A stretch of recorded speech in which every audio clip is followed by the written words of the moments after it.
Iramdam ipaw YouTube channel miyang tabiri punang putaram na oksari ngasi phongkhiba tongan ba pawche singdagi maru oiba paw khara pathoksari ahanbada maru oiba paw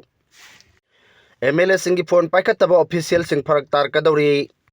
phone paikhataba official sing lengak laklaga khangani haiba wafam MLA Sosindro na phongdokhre Delhi blast chenaba Dr. Umar gi mayum security force na thugaikre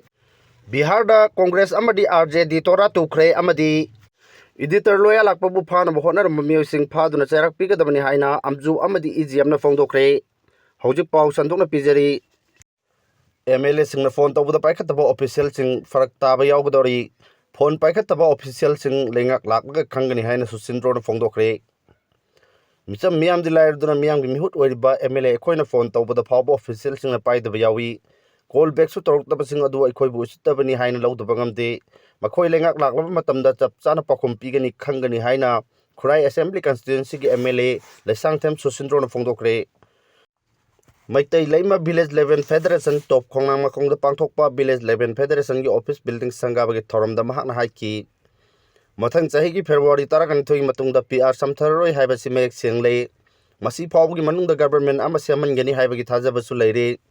government seman ba seman da ba haid baduna tongan ba ama oirga MLA phawna phone tawbada chinbada ging hayak pairudraga su call back phawbadi tawfam thokpani BLF ki matang da mahakna haiki aikoi karamba organization gi makhada lei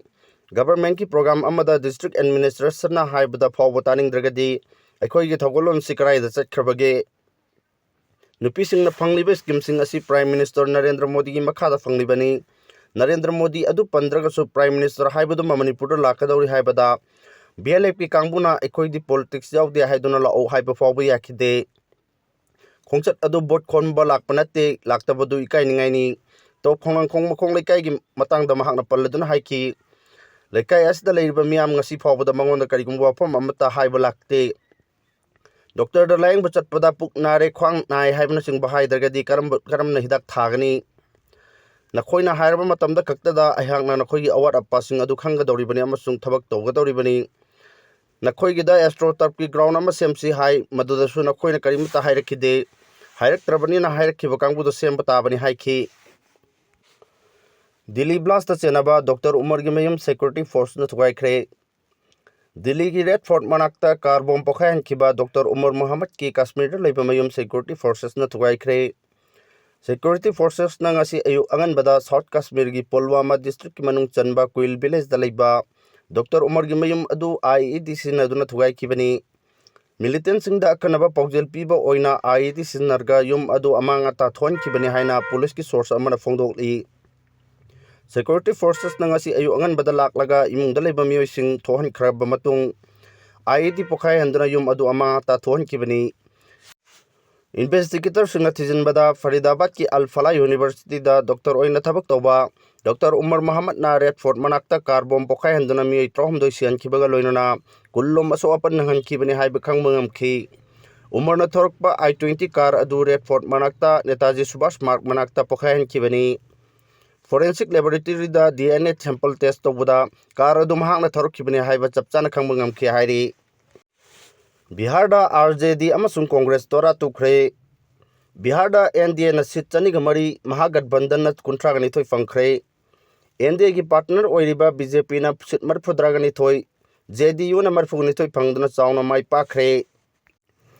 Bihar gi assembly election da BJP na luchingba NDA na apun basit masing chani ga mari phangduna lengak semna ba thorang lokhatkre kumja lising ani kunda pangthokhiba mamang mikhalda alliance asina sit chamaga kuni thoi phangkhibani mamangi mikhaldagi handakna sit marifugani thoi hena phangbngamle Rashtriya Janata Dal RJD amsung Congress na luchingba Mahagatbandhan gi oina handaki mikhal asida sopnagi sit kunthro homdoi dagi hena phangbngamdre kumja lising ani kunda pangthokhiba mamangi mikhalda opposition alliance asina punna sit chamagani fumari pangkhibani mamangi mikhalda phangkhiba apunba sit masingdagi handakna marifugama thoi hantana phangle Election Commission of India ECI na mikhalgi phal lawthokhibaga loinana India na lengak semnabagi thorang lokhotpa hokre tongan ba exit poll sing dasu India na handaki mikhal asda mai pakani haina report tawkhibani apunba sit chaniga nifumdoi gi manungda sit chaniga mari phanglaba India na soidan lengak semlagani mikhalgi phal lawthokraba matung Bihar gi JDU gi MP Lapli Ananna haiki miyamgi aifana bathorang kya laukat pagaluna Bihar Chaukhotlanna bahotnabda maruina thaudang lawriba Indiana handaki mikhal asida soidana mai pakani haiba hanadagi hauna thajaduna lakhibani Nitish Kumar amasung Prime Minister Narendra Modi na Bihar ki chaukhot thorang kya laukhibana maram oiraga mikhal asida miyamna India da vote pirakhibani adubu opposition party na di vote ura lehaina maran sirakhabasu leibak miyamna opposition gi wapam adu Jumpham yaudabani haiba mayek sengna utle report amagi matung inna Prime Minister Narendra Modi gi GYAN garib yuba anadata amasung nari haiba thausil aduna maram oiraga India na Bihar da singthaningai oiba mongda mai pakpani thausil asina Bihar gi politics ta achauba mayol ama purakpaga loinana nupi amasung naharol singna India da masing yamna vote pirakhibani haina report amana phongdorakli Chief Minister Nitish Kumar na luchingba lengak na nupi naharon sotha horoba kanglop amadi laita laira singi chaukhot thorang kya paikhathibana maram oiraga mikhal asida India na chauna mai pakpa ngambani hairi mamangi mikhalda single largest party oikhiba Rashtriya Janata Dal RJD gi phibam handaki mikhal asida ka hena sokchilakhi mamangi mikhalda sit masing khwaidagi yamna phangkhiba party oiriba RJD na handaki mikhal asida assembly constituency chamagani fumdoida mirep thadoklabasu mirep ayamba maithiba phangkhi kumja lising ani manga da India na mikhal chauna mai pakhiba loinana Bihar gi chief minister oikhibani editor loya lakbabu fana honaramba miyosing phaduna cherak pigadamni haina amju amadi EGM na phongdokre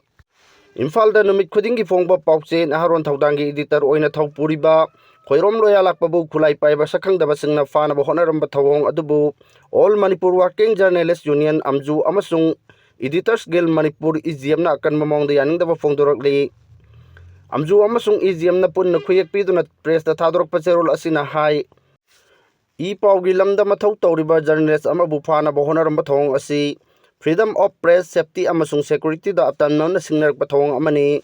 democratic oiba kunai asida karigumba phibam matam amatada media gi lamda thabak tawriba miyosing gi mathakta hingsa gi oiba thabak thawong sing chatharoidabani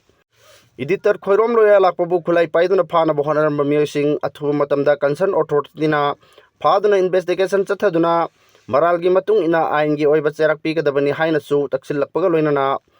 pawgi lamda thabak tawriba miyosing gi damak amju amadi EGM na amatta oina lepkani haina su cherol asina makhatana phongdorakli Bharat ki ahanba Prime Minister Jawaharlal Nehru gi mapok numit November 13 chindren degi thoram ngarang pak sanna pangthoknakre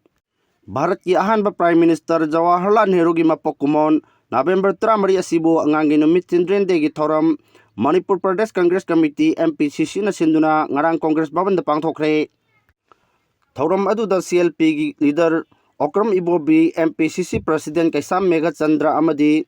office bearer sing amadi seba dal na chingbana Jawaharlal Nehru gi mitamda leisu kattuna ikai khumnaba utki thawrunga mai leinana CLP leader Okram Ibobi na phongdokhibada maning tamba India gi ahanba Prime Minister Jawaharlal Nehru India gi modern architect amani haina singthanaribani mahakna pamjaba ama hairagadi piklib angang sing nungsiba luna chana tawba sini piklib angang sing nongmadi tunggi yumbi amamam oirakadoribani angang sing asigi oiba chapchaba right phangangadabani sel yaudana suksoi soidana angang sing bulaik tamhangadabani haina Ibobina makhatana phongdokhi amaromda ngasi November 13 gi children day gi thoram asi for every child every right haiba thim asida Manipur gi tongan tongan mapam singda su thoram asi pangthoknari thoram asi Jenims Manipur AIDS Control Society amadi PCUOD ga khusamna duna Jenims Hospital ngarang pangthokre Amaromda thorom asi Bishnupur District Administration amasung Loktak Power Station na sinduna angangi numikka mari leinana Central gi Loktak Development Authority LDA complex ta Loktak Literature and Arts Festival ngasidagi hawkre hairi